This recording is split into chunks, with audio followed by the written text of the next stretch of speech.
Ilustrowane opowieści. Tajemnicze przygody Arianny. Rozdział 1. Przenieśmy się do świata magii, gdzie kłębią się mroczne tajemnice skrywane za murami majestatycznego królewskiego zamku. To właśnie tam, w ciemnościach korytarzy, pewnej nocy usłyszano przeraźliwy płacz.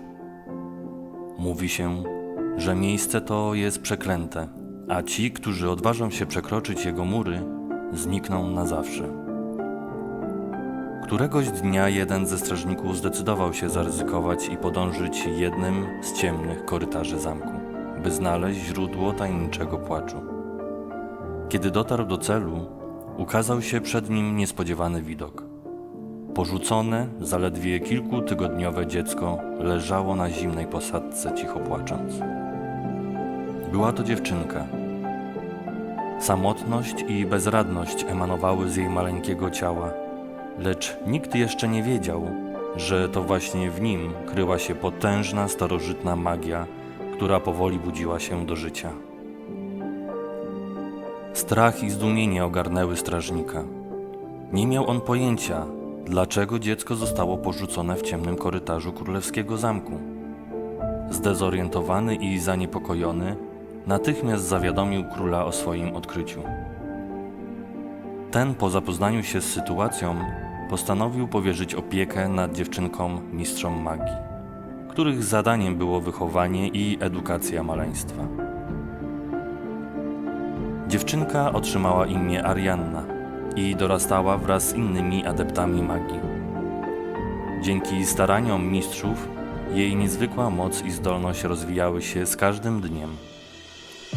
Wkrótce dziewczynka stała się jedną z najzdolniejszych wśród uczniów, a jej wiedza i umiejętności zaczęły przekraczać wszelkie granice znane dotychczas w świecie magii. Wraz z rosnącą mocą Arianny pojawiały się jednak pytania.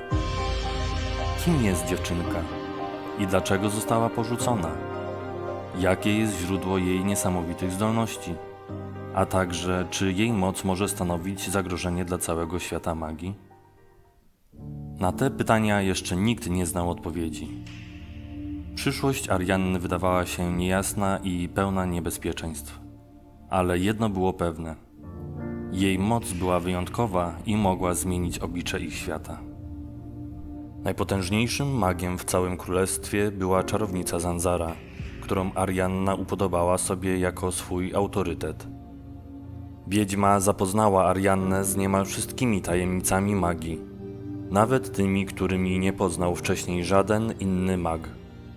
Odkrywała przed nią sekrety, które niejednego śmiertelnika doprowadziłyby do drżenia rąk oraz szybszego bicia serca.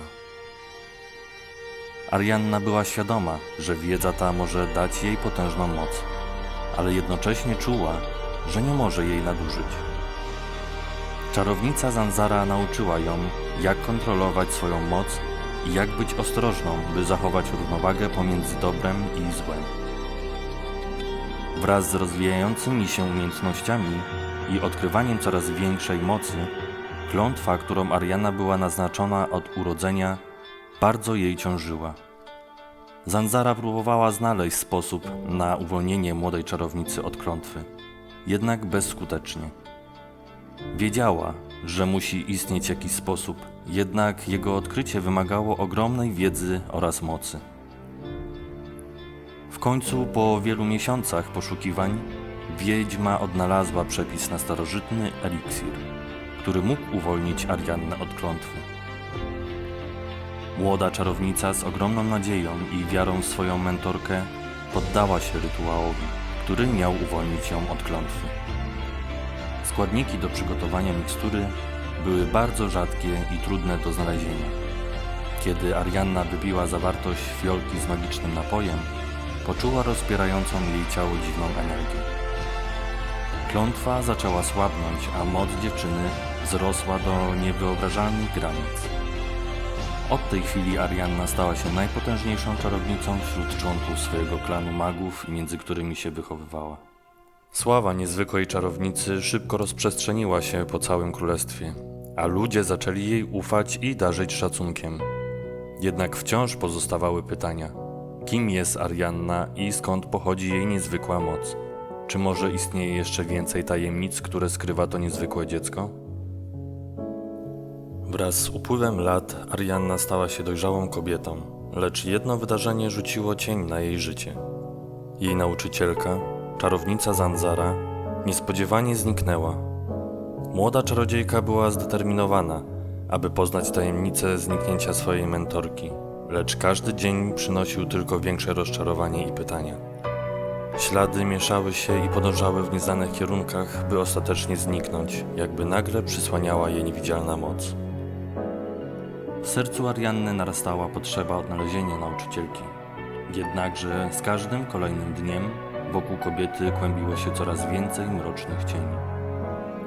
Arianna nie poddawała się, a jej spryt i dociekliwość tylko pomagały w dążeniu do celu. Przypomniała sobie, że wiedźma używała zakazanych sztuk magicznych, a jednym z artefaktów, którym posługiwała się nauczycielka, był klejnot. Ten magiczny przedmiot był jedyną rzeczą, która po niej pozostała i który mógł pomóc Ariannie w odnalezieniu swojej opiekunki. Dlatego młoda kobieta zdała sobie sprawę, że musi sięgnąć do zakazanej magii, której używała jej mistrzyni. Były to bardzo niebezpieczne czary, które jako jedyne mogły pomóc jej w poszukiwaniach.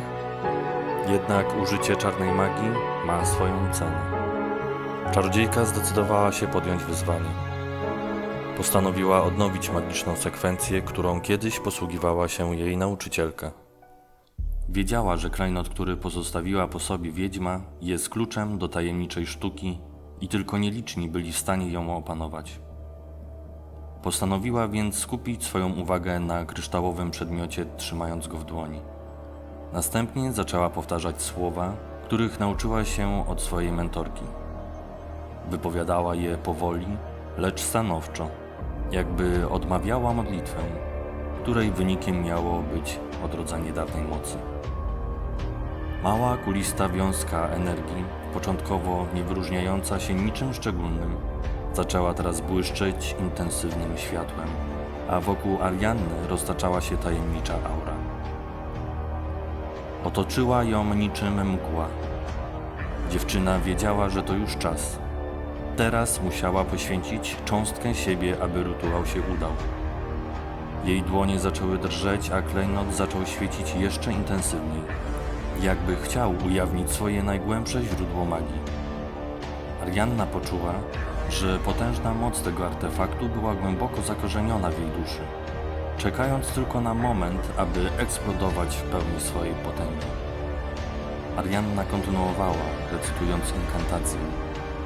Światło, które rozbłysło wraz z powiedzianymi przez nią słowami, niemalże oślepiło, wypełniając każdy zakamarek tej tajemniczej komnaty.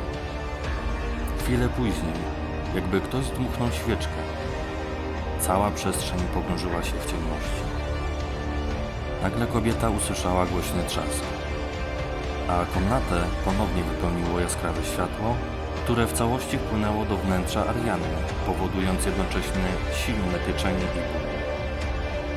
Było to poświęcenie, jakie musiała ponieść, aby odkryć moc tego klejnotu. Jednak dziewczyna była gotowa, by połączyć swoje siły z energią klejnotu, bo to jako jedyne dawało jej możliwość osiągnięcia swego celu.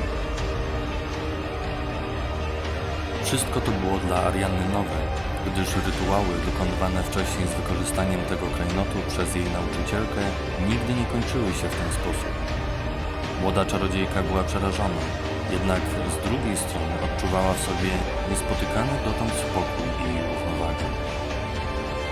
Wiedziała, że rytuał przebiegł pomyślnie i napełnił ją niespotykaną dotąd wiedzą i mocą. Z biegiem czasu Arianna coraz bardziej ufała klejnotowi i zdobywała coraz większą wiedzę na temat jego magicznego potencjału. Wiedziała, że ten niezwykły artefakt był jedyną nadzieją na odkrycie prawdy, która pozwoliłaby jej odnaleźć ślad po zaginionej nauczycielce. Z każdym kolejnym dniem Arianna poświęcała jeszcze więcej czasu na studiowanie i badanie klejnotu, z którego mocą się zjednoczyła. Młoda kobieta czuła, że jest na dobrej drodze, by rozwikłać zagadkę tajemniczego zniknięcia czarownicy Zanzary oraz odpowiedzi na pozostałe nurtujące ją pytania. Magia klejnotu płynęła przez ciało Arianny niczym fala, dodając jej sił i podnosząc jej magię na wyższy poziom. Jej dotychczasowe zdolności rozwinęły się w niespotykany sposób, co pozwoliło jej na śmiałe wyruszenie w nieznane. Z determinacją kroczyła przez mroczne zakątki zamku, czując na sobie spojrzenia dawno zmarłych mieszkańców. W końcu, po długim przemierzaniu mrocznych korytarzy, Arianna dotarła do magicznego, ukrytego przejścia. Przez chwilę stała przed nim, próbując rozszyfrować, jak je otworzyć. W końcu zdecydowała się na próbę i przesunęła swoją dłonią po powierzchni kamiennych ścian, szukając czegoś, co mogłoby ją zaprowadzić do celu. W pewnym momencie kobieta poczuła, jak coś delikatnie drgnęło pod jej palcami. Zaskoczona, przycisnęła rękę do ściany i poczuła, jak ta otwiera się przed nią. Przez moment stała w bezruchu, przyglądając się dziwnemu zjawisku, by w końcu postawić odważny krok i wkroczyć do środka. Magiczne przejście prowadziło przez labirynt podziemi zamku. Arianna musiała uważać na każdy krok, by nie dać się zgubić w otaczającym ją mroku. Mimo to wciąż czuła, że magia ją chroni i prowadzi do celu. Po długiej i męczącej drodze w końcu pokonała labirynt i znalazła się w magicznym ogrodzie. Wypełniał go niewiarygodny spokój i harmonia. Młoda czarodziejka poczuła się bezpiecznie, stojąc wśród pięknych kwiatów emanujących magią. Drzwi tajemniczego labiryntu zniknęły. Arianna wiedziała, że w tym momencie jej przygoda dopiero się zaczyna, a magia będzie jej nieodłącznym towarzyszem.